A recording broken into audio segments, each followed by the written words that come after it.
निपात बाउल पे आज की चर्चा भी काफी 10 सवाल दे रखे हैं। आज चर्चा उस पे एक नहीं हुई, बाकी वैसे डिबेट हो रही थी, अच्छी बात है।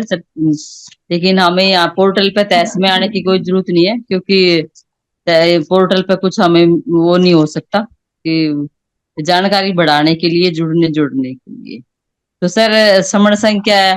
पहली बात तो हमें यही पता होना चाहिए कि जो हम जुड़ते हैं तो सबसे पहले हमारा क्वेश्चन ये होना चाहिए, अगर हमें नहीं पता तो हमें जानकारी होनी चाहिए कि समण संघ क्या है। ये जो हम सम एक जैसे विचारधारा के जो हैं, जो यहाँ के, जिसे हम पहले मूल निवासी बोलते थे, वो सारे के सारे हम समण लोग हैं।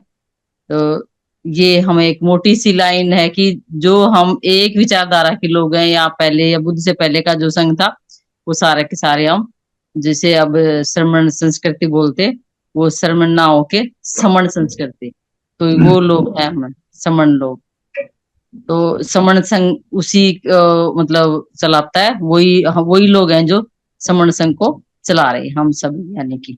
उसके बाद समण संघ का उद्देश्य क्या है कि हम रोज रोज यहाँ पे पोर्टल पे क्यों जुड़ते हैं? सुबह भी जुड़ते हैं 6:30 बजे से 8 बजे तक, और शाम को 8 से 10:30, 11, 12 बज जाते हैं।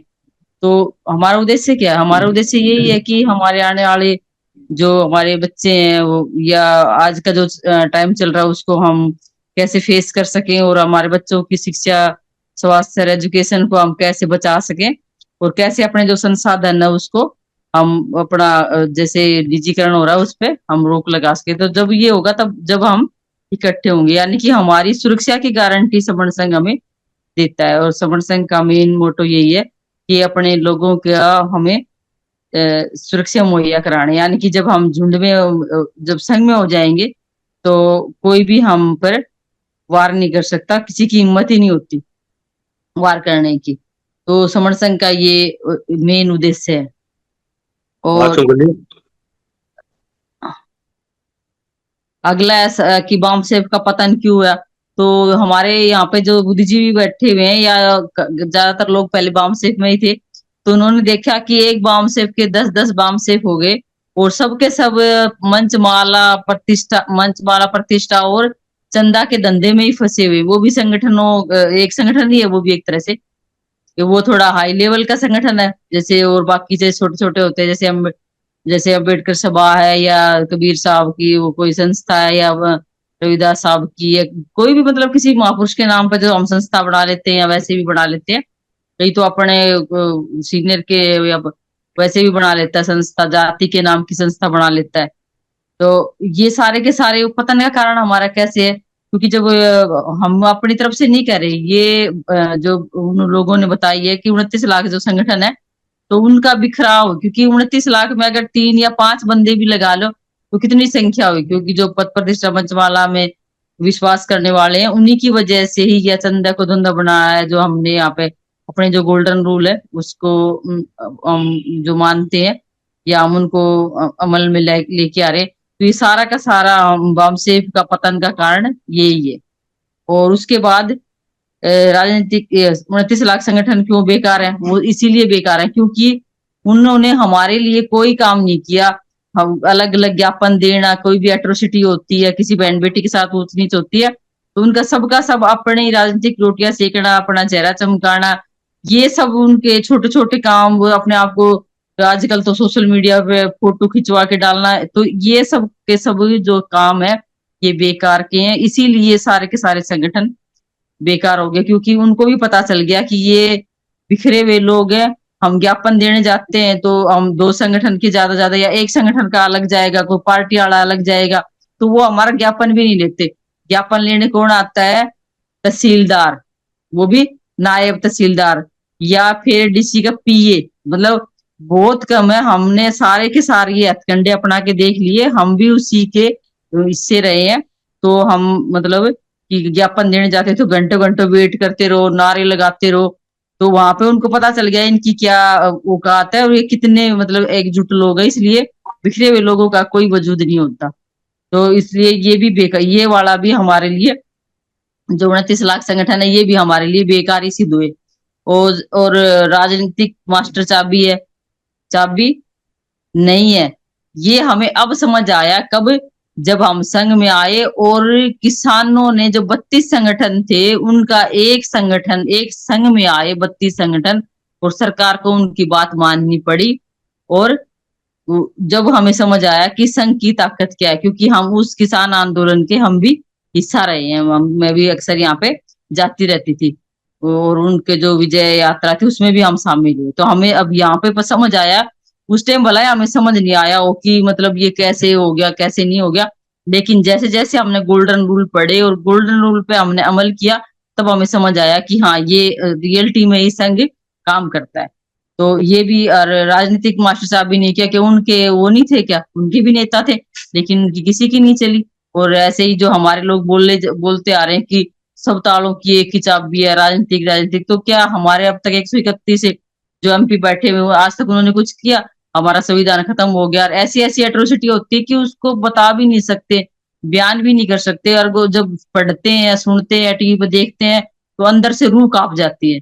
तो क्या उनको दिख नहीं रहा ये सब? तो ये भी हमारे लिए बेकार सिद्ध हुई।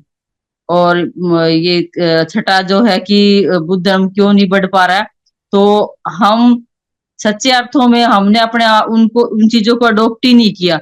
बुद्ध धर्म है क्या? त्रिशरण और पंचशील, अगर हम पंचशील पे ही चलने लग जाएं तभी ये सब कुछ वही है।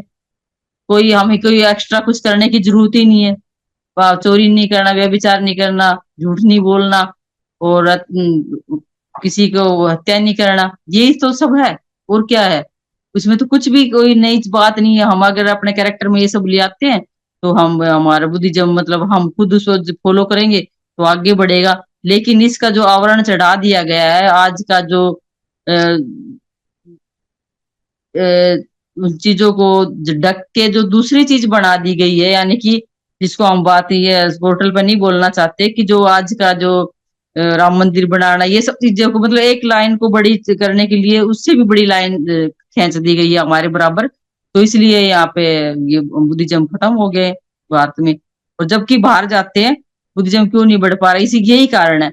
और हम भी नहीं अपने मतलब जो समाज के लोगों को उनको पूरी तरह से बता पाए कि, और जब बाहर लोग जाते हैं तो जो कहते हैं कि हम बुद्ध के देश से आए हैं, तो वो बाहर तो हमारी आइडेंटिटी ये, और अंदर हमारी आइडेंटिटी ये है कि हम किसी और इतने सारे पंथों को मानने लग गए, इतनी सारी चीजों में हम उलझ के रह गए और जो पाखंड और अंधविश्वास में फंस गए।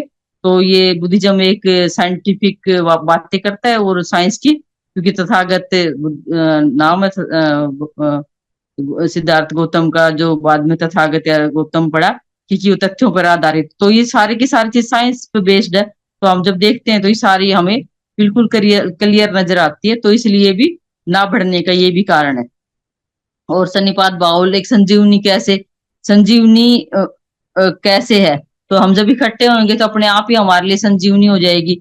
अगर कहीं हम झुंड में जाते हैं कहीं पे भी, गांव में शहर में, तो किसी का भी अगर हम कहीं भी वो कोई जुलूस निकालते हैं, या जुलूस तो उसको कहते हैं, वैसे तो गलत वर्ड है ये, अगर हम कोई शोभा यात्रा निकालते हैं तो उसमें ना कोई जल्दी सी हमारे पे वार नहीं करता, क्योंकि उनको पता है कि ये संख्या में ज्यादा है।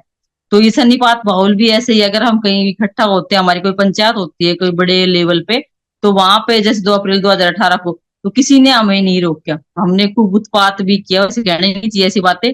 गणोई ने जो उत्पाती जिसमें घुस गए थे, जो मेन जो वैसे आदमी थे जो समझदार थे या जो सच में वो भाग लेना चाह रहे थे उसमें, उन्होंने बिल्कुल शांतिपूर्वक हमने किया। लेकिन बाकी जो ऐसे लोग थे कि जो चाह रहे थे कि भाई थोड़ा सा तो वो बदमाशी और किसी का नुकसान पहुंचे, तो उन्होंने ये काम भी किया।